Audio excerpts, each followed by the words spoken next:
share a little bit about you. Oh, and now we're recording. To each panelist, I would love if you could please share a bit about your role and how you've been involved in advancing community well-being in Medicine Hat. Um, Whoever would like to go first, I'll open it up to all y'all.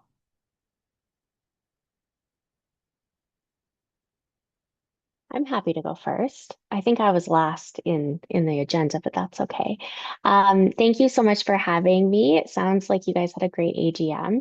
In my role at the Community Foundation, I have the privilege of working alongside donors, nonprofits, community partners such as the municipality to support initiatives that strengthen our entire region. Anything and everything from mental health and youth engagement to poverty reduction and community connection. Um, and like many people, I'm sure in this room and my fellow panelists, my connection to the community well-being is also very personal. When I'm not in this busy season of raising teens and toddlers, I do like to spend my time volunteering on local and national boards and committees. I believe it's those grassroots connections that really ground the work and remind me that community well-being is ultimately about the people and feeling connected and supported and helping people be able to thrive.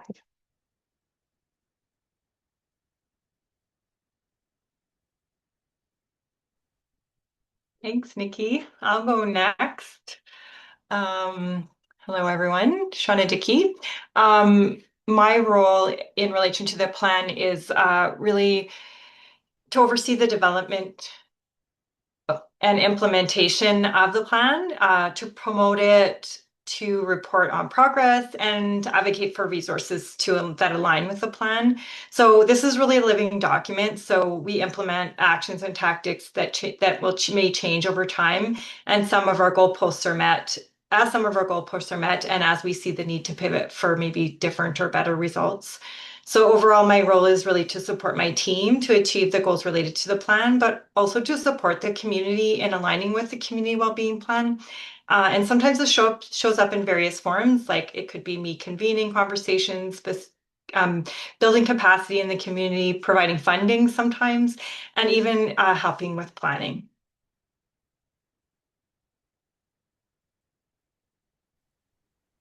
Hi everyone, I'm Annabelle. I'm one of the community resource workers. I feel like I have the fun part of the job. I get to have the conversations with our community partners. So, as a community resource worker, we're out there connecting with organizations, with groups, with schools, with clubs, with community. And really, that's the big part that we have as community resource workers to just have that connection, have the conversation, discuss what are the gaps. And that's basically what's led us to the community well-being plan. And now, having the opportunity to do the implementation piece of it. Definitely there's lots of work ahead of us, but it's been amazing to reconnect with other organizations, and then also continue working with so many other partners in the community. Hi, everybody. I'm Melanie Connellan. Just to echo really what Anabell has to say, because as a community resource worker, also, my role is really around advancing that community well-being and being able to engage our community partners in conversations around identifying the needs, the strengths, the gaps in service, and then finding solutions and just really around that program development piece. Um, that really align with the objectives and goals of that plan, right? The plan is just really flexible and allows us to have the creativity to work with our community partners to figure out what's working and what's the best fit. And so ultimately, the goal is to just work with what our community partners need and help our residents to do better. Thanks, everyone. This next question I'm going to put to Melanie, Anabell, and Niki.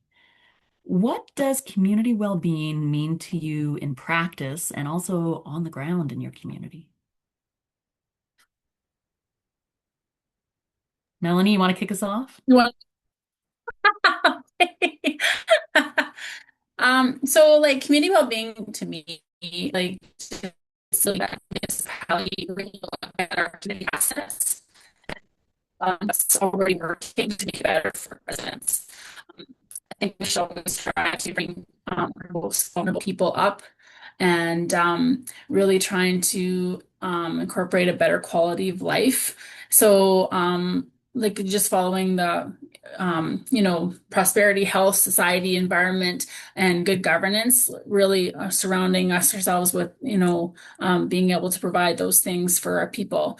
I think it also means that we need to advocate to our provincial and federal partners, and we need to Sounds be like that. brave. We need to be able It's to so crackly and it's be able to do something that helps um our residents see that we're leading the way. And then we should always be having conversations about well-being and how it shows care for others, compassion, empathy, equity, and hope for our community members, so that they can have the most positive experiences in their lives.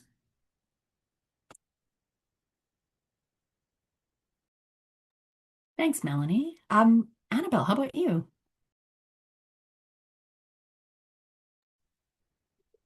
Yeah, I think as my role as community resource worker and maybe just my love for just community development itself, I think my brain is always thinking community development. And so well-being is a big part of it. So for me, it's looking beyond the individual needs. It's looking to the broader question of like, do people feel safe? Do people feel that sense of belonging? Do they have that space where, they are feeling welcomed? Are we giving our community members the opportunity to have those conversations and those forums to really have those conversations if there's barriers? How can we reduce them? If that is the case, and the invitation of participation and what that entails. And so I think having that well-being in place is so important because it all aligns, right? It connects with the social needs and that we all, thrive for and want in a community, especially around that sense of belonging. Thanks, Annabelle. Nikki, how's this landing with you? Yeah, I'm inspired by the other ladies. Annabelle mentioned two key words I think that stand out for me when it comes to well-being within our community, and those are belonging and safety, and not even being safe, but having the feeling of safety, and that means different to everybody.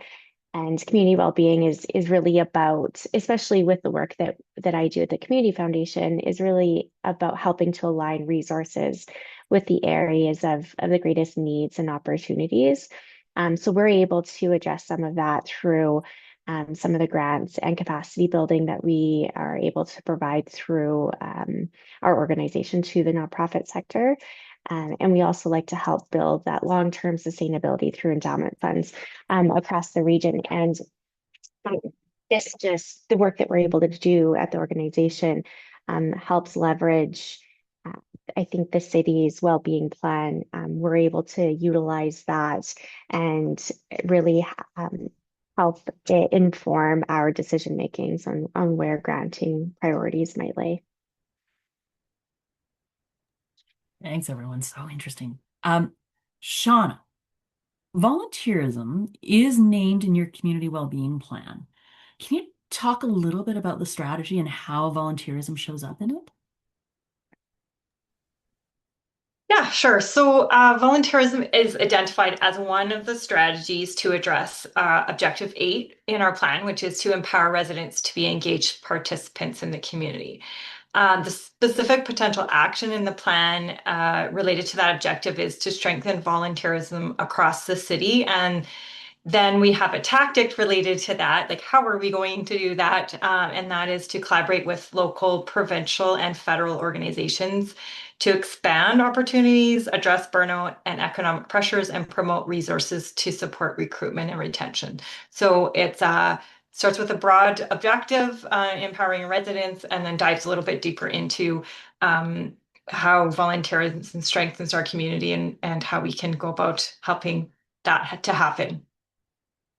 That's so great. Like, as an organization that's here to support volunteerism, to have that formal language, that formal structure, it gives it I don't know, the top cover, I think, so that provides legitimacy for this sort of work. Um, Shona, I'm really curious. Like, was it an intentional decision from the start to include volunteerism, or how did it come to be? It it wasn't really intentional. We never had a specific intention to have an objective around volunteerism, but it was certainly a trend that emerged directly from our engagement process and also from the research that was completed by the consultants around what types of activities really impact well-being. So, um, our community and social engagement opportunities certainly showed up in many places during the engagement, and sometimes volunteerism was specifically mentioned as an opportunity for that connection and that engagement. Uh, we also were finding volunteerism prior to kind of implementing this plan, volunteerism showing up in different forums across the community, which Niki will remember this funders forum meetings that we had that the Community Foundation hosted. There were lots of comments from organizations that felt that having more volunteer support could certainly help them to navigate some rising costs and lower available grant funding dollars. So, we can see kind of both sides of the impacts of volunteerism from the organizational level and the work that they do and want to provide, but also from the needs of residents to have that community and social engagement. So it wasn't intentional, but certainly important. Yeah, absolutely. Uh, so I'm gonna ask like Shauna or Melanie or maybe both of you want to address this, but we don't always see volunteerism explicitly connected to well-being. And so I'm curious about like how do you personally see the relationship between the two? I'm going to let Melanie handle this one because she has Okay. a really great answer to that. Okay, so my view on the connection between volunteerism and well-being has kind of evolved over the last while since taking on the task of strengthening volunteerism from our community well-being plan. So I kind of see it as a whole new level of engagement for our community members to make an impact where they might not feel they're actually doing it for themselves or others. And so, for example, so like a young person who has the opportunity to volunteer in the community doesn't really realize the soft skills that they're developing or the connections they're creating with others that give them important skills that obviously lead them to be able to hold down employment and all those kinds of things. And it's also in maybe like for a senior citizen who becomes more active in their community by volunteering, now has a purpose of getting out of the house, right? And so these small things kind of contribute to their well-being, but the actual act of volunteering with a community organization then expands the well-being for others. So it grows, right? And it just seems like it's such a simple thing. And it shows others about care and compassion, and it also creates connections and support networks that might really not otherwise be developed in that way. So then I think from there it builds skills and depth that maybe like a young person who couldn't have developed them without these kinds of opportunities would be able to like help them decide on a certain path for education or employment, right? And so then our role is connecting those dots for our residents and helping them realize how valuable a resource they are and how good it is for everyone to be involved in making life better for them all through intentional and strategic planning to achieve those objectives from the community well-being plan. So I think that as we continue to strive to educate more people and create more awareness about the benefits, then this just really overall positively affects everyone, individually and collectively. Yeah, I can absolutely. Uh, Could I add something to yeah, that? please. I just wanted to, when Mel was talking, it reminded me of some conversations that we've had to have with our grants committee when reviewing some of the applications that come across our desks from the nonprofit sector. A part of the lens that we have to look at these applications through is determining what the effect that some of these projects have on their volunteer networks. So we have one organization within our community who doesn't do, their mission isn't necessarily to support initiatives within our region, but it's all volunteer run, and they have hundreds and hundreds of volunteers that participate and help them with their mission. And having those conversations with the evaluators on understanding that this has direct effect on the community well-being and those who are involved in those organizations. So it is really trying to be able to pull on that understanding of volunteer capacity building and community well-being, and how it really is all connected. I want to look at that just a little bit. Like Niki and Melanie, both of you mentioned like things that volunteerism can contribute. But like from your Niki and Anabell, I'm gonna get you to answer this. Like from your perspective, what is it that volunteerism contributes that other systems or services can't necessarily do? Like what is it about volunteerism specifically? I can just keep going, Annabelle, if you want. I think so. Um, I look at the community and the work that I do and the volunteering that I do, and how can we support vibrant, healthy, caring communities, also known as community well-being, and how can we empower volunteers even more in what they do? And I think it goes beyond um, saying thank you and really being able to understand that volunteers help us to fill gaps. They respond quickly. They create wraparound supports that make people feel seen and valued and not just served.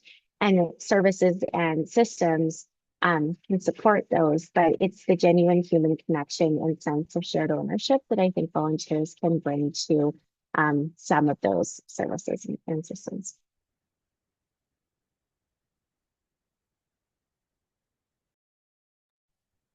Yeah, I just want to really echo what Nikki is saying there. Totally agree with you there, Nikki.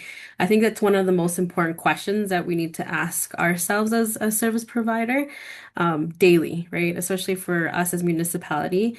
Um, the system itself where we deliver the service, but it's the people, of course, our volunteers, that help build community.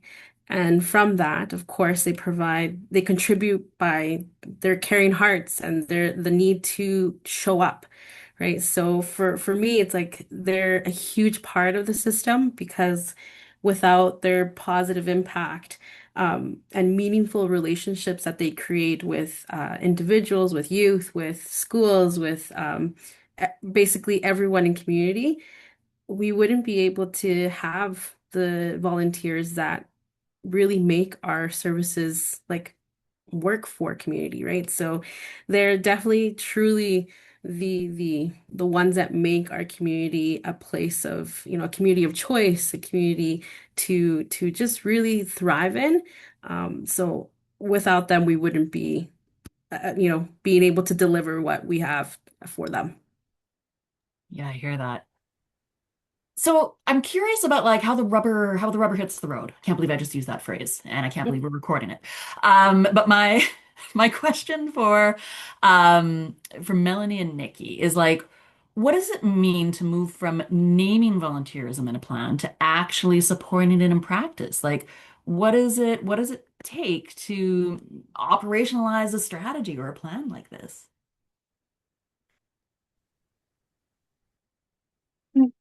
So I think this was a really valuable opportunity for me to like analyze and consider what the best way to attack this plan was and how it would fit into our community. So Annabelle and I had already sort of realized what an incredible resource we already had in our community. We already knew that we had lots of organizations that had volunteers already engaged in everything and helping to make such an impact already. And so but we could also see areas where some of our community partners were stuck. And so we wanted to create an opportunity to figure out how to help them move forward. And so something we noticed was that many of our organizations have the same people volunteering, and that these valuable assets were going to need help because they can't be expected to be the only ones to make a difference. And a lot of them are, aging of residents, right? And so this really prompted the youth engagement piece. And so we wanted to figure out how to help propel our organizations to consider youth and actually take a risk, to start to begin activities to engage them, be really more flexible around things and consider the barriers that were keeping youth from getting involved. And then the education series was intentional about adding that youth engagement piece. And so it proved to be quite successful. And our community partners seemed to come away with a lot of really interesting thoughts around how they were going to approach their boards and question things, and really look at how that they could do that in a new and exciting way. And they almost took it on as a challenge, on how they were going to be able to start considering recruiting and retaining youth. So that was sort of where we went. That's so cool. I think by including volunteer in a community well-being plan, and my role with the community well-being plan, I talk about the foundation, but I went on maternity last year, a couple of years ago now, and right before that, I worked with on the advisory committee, and so I already had a buy-in with the work that we do, but then being involved kind of on the advisory side of things also helps with the buy-in in through with the plan. So I think including volunteerism in the community well-being plan, the city is making it intentional. So they're treating volunteer engagement as essential infrastructure of our community rather than just an add-on. So Mel talked about recognition and retention, and recruitment, and all of these things can be supported through the community well-being plan. It's written down, it's in everybody's inboxes, and so it makes it real.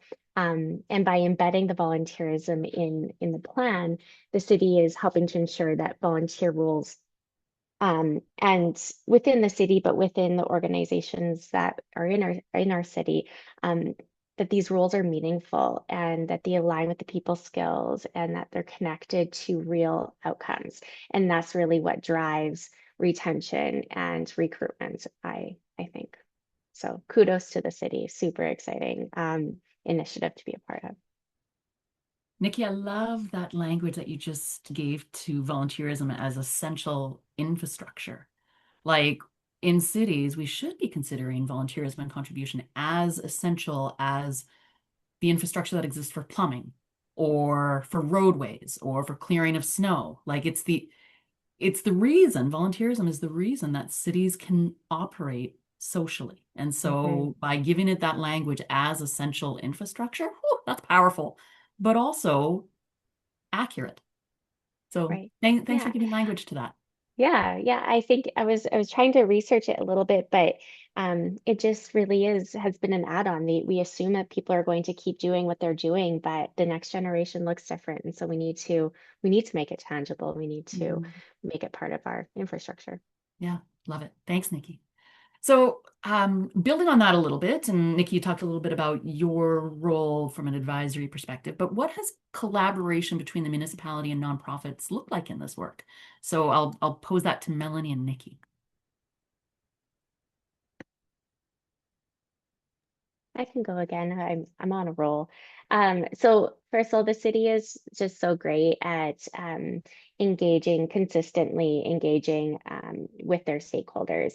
And I think they bring in the right people early on in each of the initiatives that they're working on.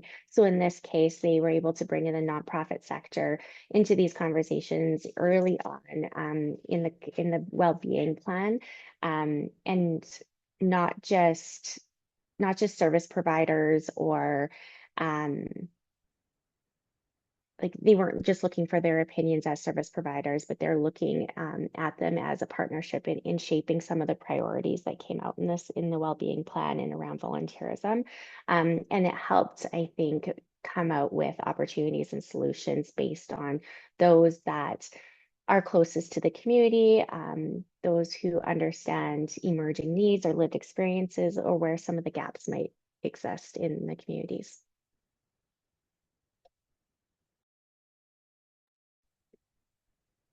So in my particular area, I work with youth serving providers to create opportunities and connect around our next steps to engage our young folk.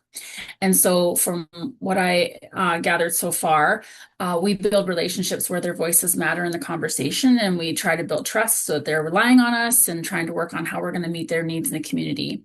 And so then we try and pivot in order to get that work done in a meaningful way. So, an example of this evolution is International Youth Day. So it's celebrated in August every year. And for the past few years, it's been set up as more of a resource fair with some activities that the adults kind of run. And we hope that kids show up and all that kind of thing. And so what sort of has happened is that lots of families come for the day to do International Youth Day. And so it's really well attended, but there seemed to be a little bit of something missing around actually like an opportunity to celebrate our youth and really engage them in the process. So at our last sort of our debrief meeting after we did last year, I suggested that we try and bring some of our existing youth advisory participants together to get their input and feedback on how we could make International Youth Day more youth friendly and more engaging for them. And so as a result, the rest of the group bought into it, and they decided to engage in that kind of process with some of the youth, and had a couple of sessions where they just sat down and fed them and chatted with them about International Youth Day and what they wanted. And so yeah, so as a result, it really had a big impact on our next upcoming event in August. So now the youth really wanted to change the age limit because they didn't like the fact that there were such young families showing up. And so that happened. And so now it's 11 and up, and instead of 8. And it didn't matter if kids were like 3 and 4 years old showing up. So now hopefully we'll see a bit of a shift and all that kind of thing. But they also want to change the activities that were happening, and they wanted to have more input into what activities were going on as well. So another thing that happened is that they asked for a youth vendors market, so that youth could have an opportunity to sell some of their wares, and any young entrepreneurs could do that for the day. And so that's also happening that day as well. I think there's like 10 young entrepreneurs already signed up to participate that day in the youth market. So that's really exciting. And so then the next step that just happening right now is recruiting youth volunteers to be a part of that day. Because the vision is that next year, the youth will actually run International Youth Day, and it will be less adult involved, and they'll be able to do that. So we're trying to work towards how we build that capacity with them. And so, yeah, like hopefully this is an exciting thing. And I think the partners are okay with sort of like stepping back a bit too and letting the kids take over. So yeah, so that was just a simple suggestion was, hey, how about we think about talking to some kids about what they want, and that's where it went to. So yeah, that's it.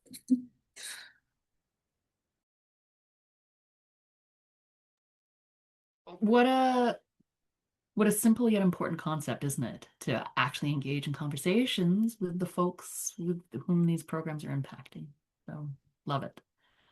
Shona, I'm going to return to you with a question. What advice would you offer to nonprofits who want to see volunteerism or well-being more explicitly reflected in their municipal strategies? Yeah, I have a few things to share. First, I'd say ensure that you're actively participating in any engagement opportunities related to the development of well-being. So I know, we had lots of information sessions, lots of opportunities to engage with our community. We had an advisory committee that helped advise. So if you're on that committee, obviously that's a good way to provide your input, but just being at those sessions, attending and sharing the connection between volunteerism and well-being and the impact that volunteerism has on your own organization, on the individuals that you know, and about the community. So just really having your input to frame volunteerism as an outcome, not just an activity, and as a driver of well-being, and not just participation, that someone comes and participates, but it's actually driving their well-being. So really focusing on that, I think, for the municipality, if they don't already get that. If there isn't current engagement happening or your community hasn't yet started to create a well-being plan or municipal strategy, then connect with your community development department within the city or town. Communicate through advocating for the need for municipal support and strategies that align with your goals. Ensure you share local data that you have and lived experiences that you've experienced in the work that you do. And make sure to position your organization as a partner in implementation. So I mentioned previously, municipalities often act as conveners, funders, coordinators, not usually sole service providers. So as a nonprofit, you should be articulating what role you can play, delivery, outreach, innovation, and propose specific actions or pilot initiatives just to show readiness and how to help implement some of those actions, and not just the advocate piece, but the how can I be part of this in our organization. And then lastly, just considering building a coalition rather than advocating alone. So a collective voice across nonprofits, networks, and sectors often carries more influence, and aligns with the systems-based approach seen in many well-being strategies. Excellent advice. Thanks, Shauna. Uh, okay, for the next question. What's next for this work in medicine hat? Where do you see it evolving over the next few years? Or to ask another way, what would success look like for your community? Anabell, I'm gonna start with you on this one. Well, our community well-being plan is a it's a working document for the next 10 years. So we definitely have a lot of work ahead of us. But I think a big piece is again having that really strong connection with our community partners has will make this like so much easier to really have the conversations and see programs and initiatives um, like actually happen for our community because of the fact that we have a really good relationship. I think that's a key piece to it. I think that's how, honestly, the conversation around volunteerism started. It's the fact that we worked with a number of our community partners and we've built a really good rapport, a really good relationship. And when I even started the conversation around volunteerism, it was very much like, where are you at with volunteerism? How are you feeling about it? And it really led to an open conversation of where gaps where agencies were struggling. And also we were just coming out of also COVID.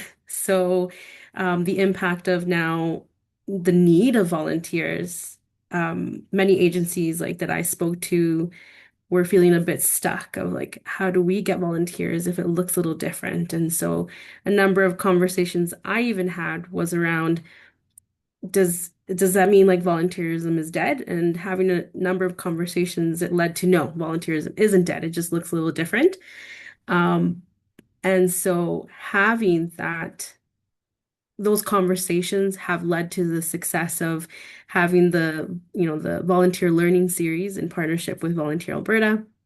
And then from there, it led to having the support from municipality and other organizations to do and participate in National Volunteer Week. That now has led to a number of those organizations come together and have a volunteer fair sometime this year. So it's even bringing those agencies partners together to see that, hey, we are all wanting the same thing. And what does that look like? And if we come together to really bring those resources together, it could be very impactful on the community. So honestly, that's what I look forward to be part of, like just witnessing how, even Mal is talking about the youth piece, like to be part of that and witness the success in that, I think are huge wins. They could be little, but they're huge wins for us. Um, and I think the other piece is just having the encouragement of municipality and their support around all the different things that we will see in the community well-being plan. Um, is huge. Like we know our like Shauna presented to council about like a month ago, and there were so many good questions that came from that to really hopefully encourage even other departments to explore what the community well-being can do for other departments. So even that piece as well, right? Like that for us will be a success, or it is that it's out there. It's bringing people to hopefully some curiosity of what well-being can look like in all sources of areas, when it comes to, economic or social or even parks and rec. So yeah, I think having that piece of being part of it is I'm excited for that.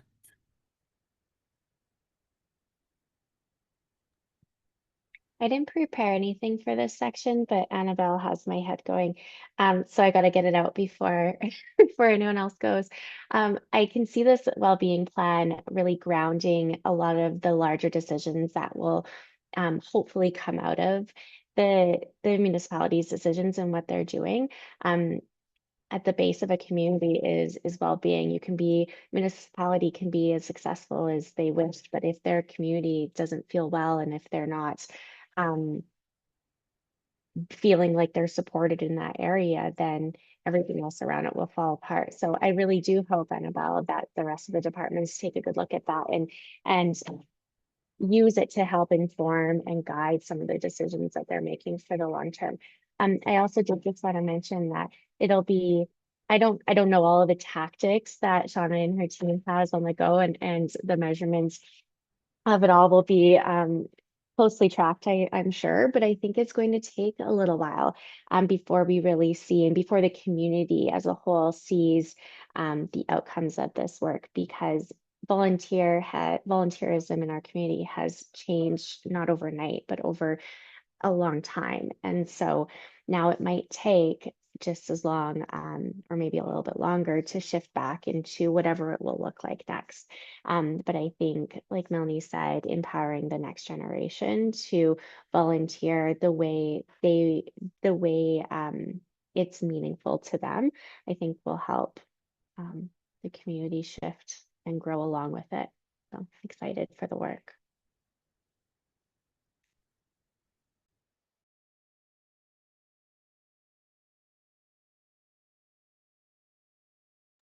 Melanie or Shauna, I can see you both very politely waiting for the other person to go first. Melanie, would like to go Well, next? I don't know, like it just feels like they've kind of said it all, and I'm like, I don't know what's left to say, but yeah, really, like just I think just being that supportive piece, we've done some really great steps around opening up the conversation to what's going on and where do we see our community, needing to go next in order to maximize the best benefits we can so that we have a great system in place around volunteering, and we are able to then follow the direction of the plan in order to make it happen, right? So that's kind of where I'm at with it, is really, yeah, what's next?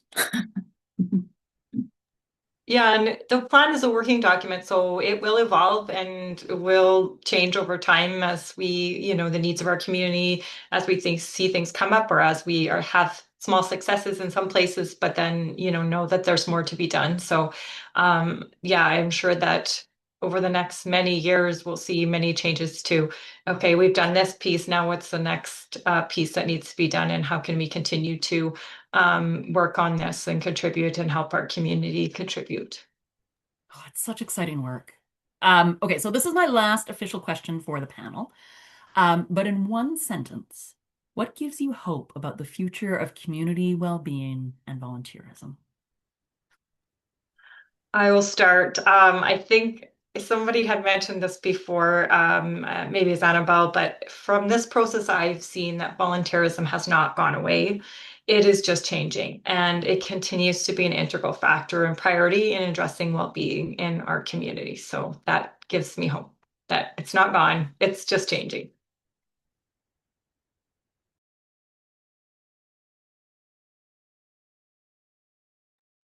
I don't have a sentence, but I'll ramble it out.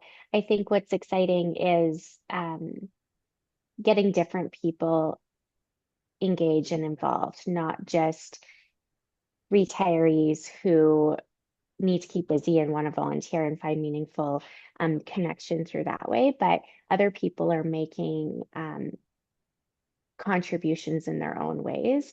And I think it's exciting to be able to see how the community will shift to allow for that and be flexible for that.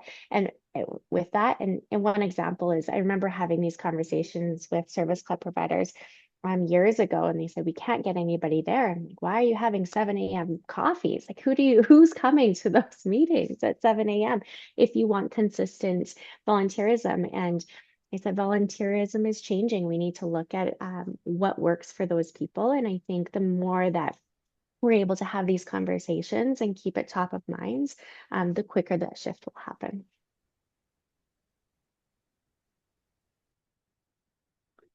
I just feel really hopeful because like I see the impact that our community already makes when it comes to volunteerism. And like, although there's room for improvement, but I really think that when it comes down to the nitty-gritty in our community, we get it done. And if we have to shift and pivot to do that, we will. And that's just where I'm at with that. Feeling good about it and hopeful.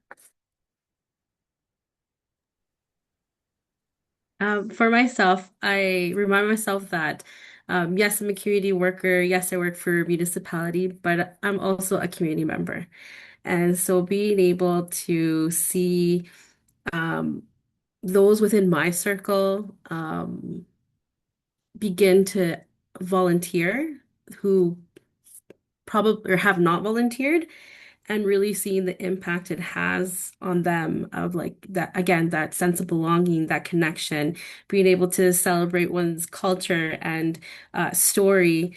I've been able to witness that, and so my hope is that with the community well-being plan and also volunteerism, it's going to help our community to really encourage everyone with all types of backgrounds to really again become curious of reaching out and finding out how they could volunteer and that sense of like how it feels great to volunteer and that they truly play like a huge impact and a big part of just making our community. So I think that's my hope that I will continue to see my nieces and nephews and friends and even my own parents who have lived here for more than 30 years but came from a different country to really recognize how they also are a big part of the community and their volunteerism is impactful.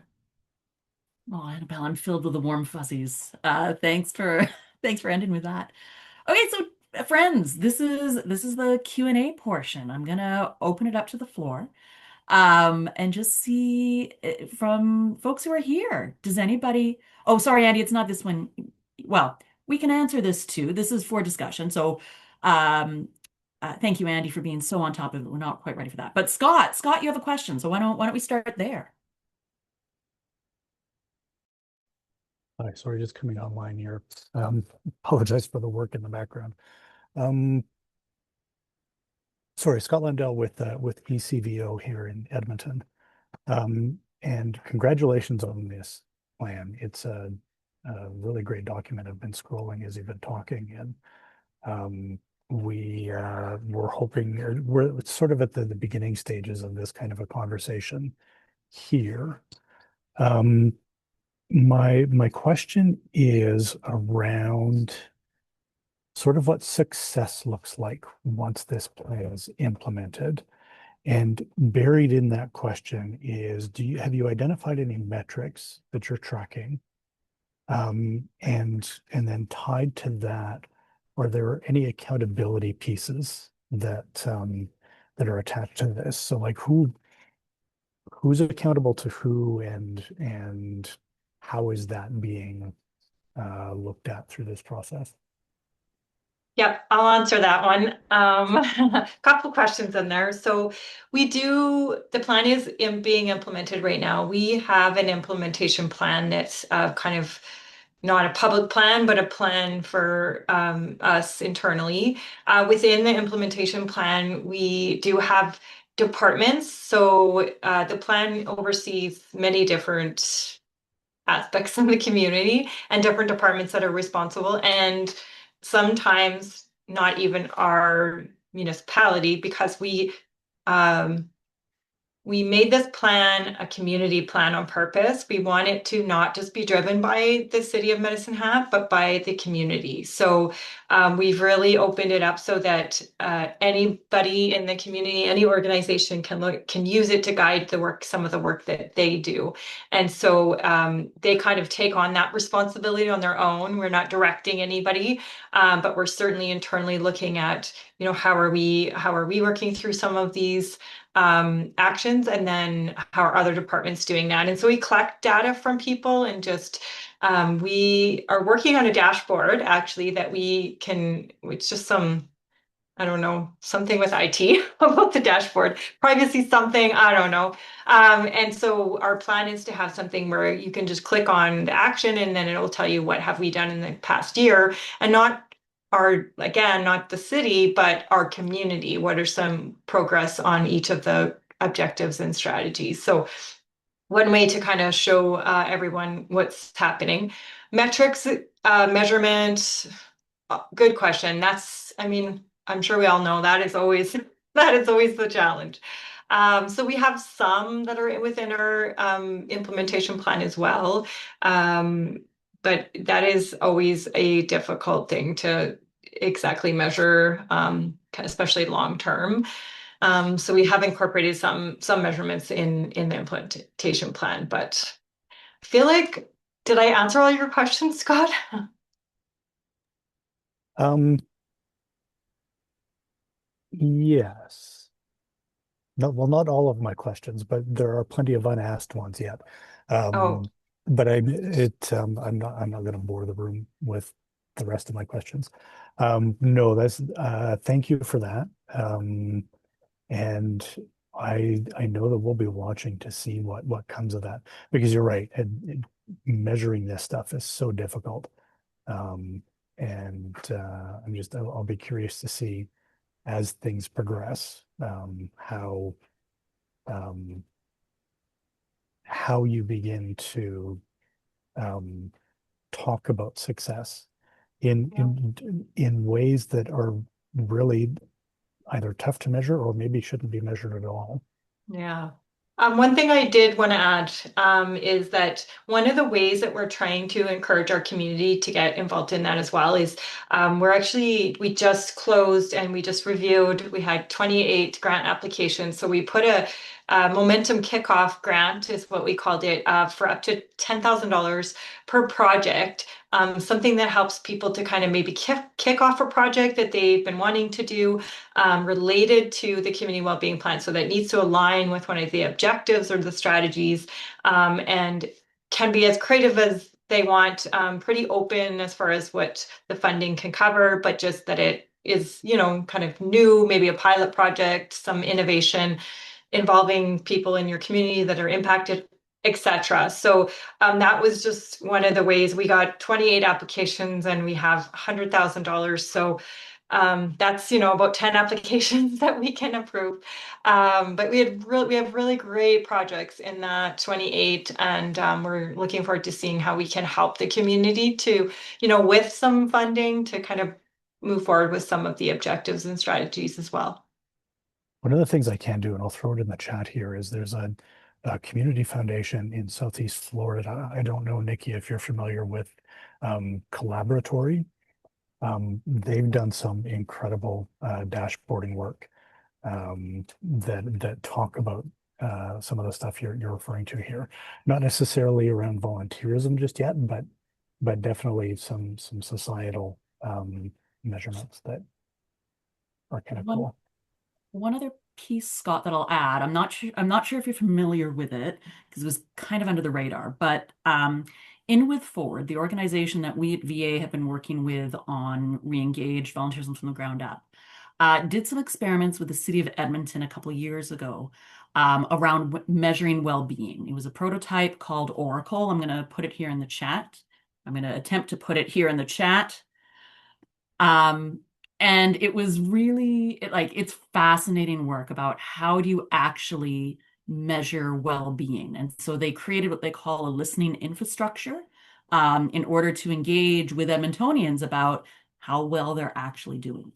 And so, Scott, as you work with the city to create whatever this is and measuring well-being, this could serve as as a potential measurement tool for the impact that well-being is having broadly on the community. So I leave you with that as an option as well. All right, I'll turn it over to the rest of the room. Any other questions, curiosities, quandaries?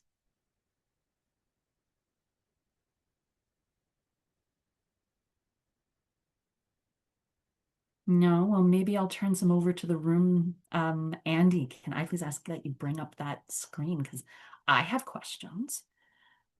Um, so I'm curious from the folks who are in the room, does your community have any sort of formal plan related to volunteerism or well-being?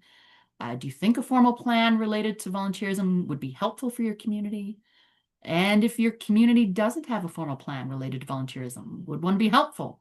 And what would you need in order to be able to create one? So these are just some curiosities that we're holding at VA to see how we might be able to support y'all in this work. So the floor is open. And I know lots of you aren't shy.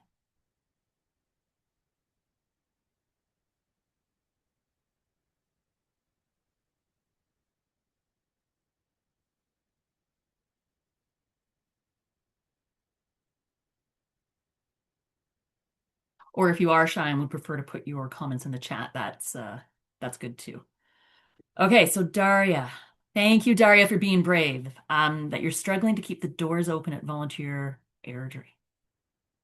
Is that I assume I guess one of my assumptions is that volunteerism is not yet seen as essential infrastructure. Is that a safe assumption?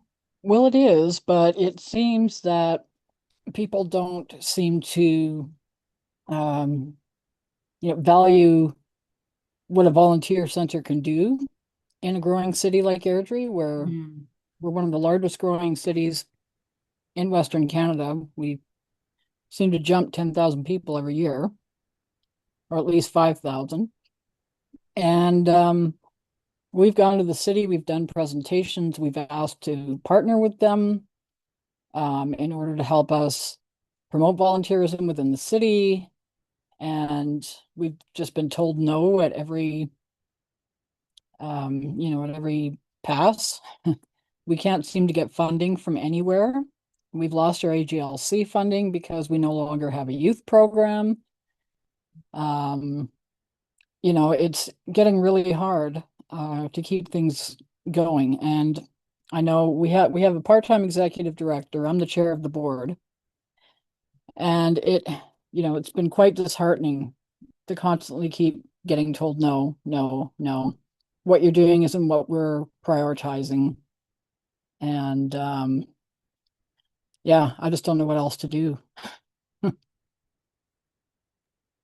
Okay, Daria, I'm so sorry that your organization is dealing with this. What a hard thing. So, I mean, I certainly have thoughts, but I'm curious to hear from some of the other wisdom in the room. Does any advice that people might have for Daria in her situation?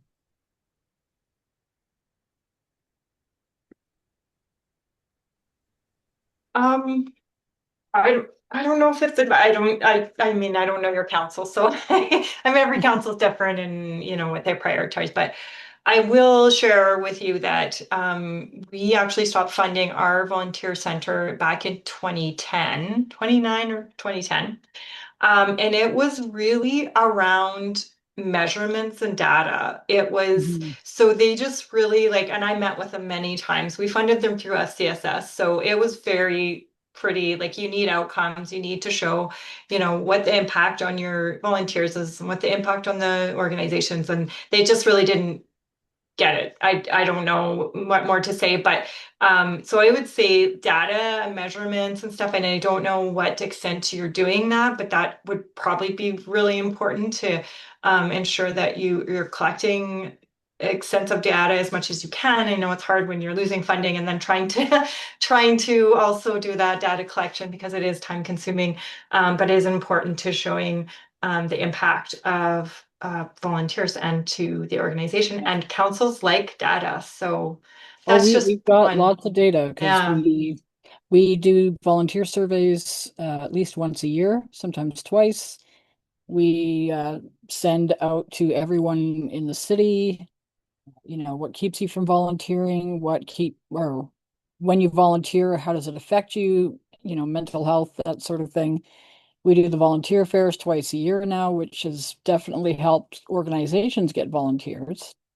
Um, so we're doing a lot to get the public knowledge out there. It's our council is new; they're almost all new, and because of the property tax hikes and everything like that with the province, they just see us as just another nonprofit with their hand out looking for money. And what we keep trying to tell them is, volunteerism is becoming a priority for the province. For instance, at I think it was the Volunteer Alberta meeting, it was either last week or the week before, when someone from the government came in and actually talked about how volunteerism has dropped significantly since the pandemic, and it never really has climbed back up to the numbers that were prior to the pandemic. So, we're actually doing another volunteer survey and other surveys with our organizations, our members, to see if they've noticed changes, what their numbers were for the last 3 years, what they were before 2020, just to see if we could see the same pattern. And we're also getting involved with the government's stakeholder meetings and that sort of thing.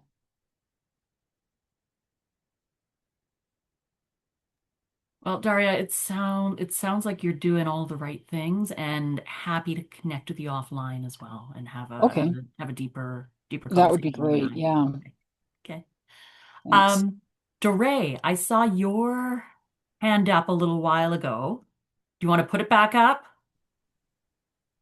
Sure. I was just going to comment on the questions that you presented.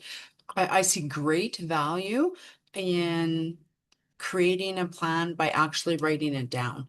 I think many of us have that vision in our community, but if we don't write it down as a community, we might have a lot of different maps. And I would love the support to create that one. And I think our town council and special areas board, school division, multiple groups would be quite interested in bringing those thoughts and ideas to create that.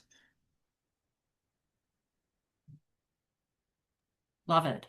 Well, I think you have some excellent mentors from the City of Medicine Hat to guide the way and show how it's done.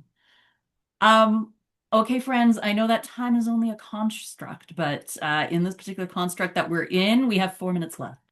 So please join me in thanking our wonderful panelists today. Um, Shona, Niki, I know had to sign off, Melanie and Anabell. Thank you so much for sharing your insights, your wisdom, um, and for really living into how a municipality can be in good relationship with the sector and with community. And so thanks for serving as such a great role model for everybody. Um, Now, before we close, I want to share a few upcoming opportunities to stay connected and to continue the conversations with other folks in the sector. First, I'd like to invite you to More Than Forms, a VA webinar bridging the 10 steps of volunteer screening in a practical and approachable way. We're offering 5 sessions over the coming year, with the first happening on June 18th at 1 p.m. You can find all of the details at volunteeralberta.ab.ca, but I know Cindy is going to add a link in the chat as well. You are also warmly invited to join us at an upcoming ABNN monthly gathering. ABNN is the Alberta Nonprofit Network, for folks who might not be familiar with the acronym. These are open facilitated conversations designed to bring people together from across the sector on June 24th for operational and frontline staff, and July 21st for nonprofit leaders and managers. More information is available at albertanonprofits.ca, and the link will be appearing momentarily in the chat. To learn more and stay up to date about VA and what we're working on, please visit our website, and you can also follow us on Facebook and LinkedIn. Finally, please keep an eye out for a brief survey about today's event. We truly value your feedback and helping us to make all of our gatherings warm and useful and helpful. So thank you for attending our AGM. Thank you for sharing your time with us today. And thank you for everything that you do to make Alberta a better place to live. Lovely to see you all. I'll hang out for a bit if anyone wants to chat, but that concludes our time together. Thanks, everyone.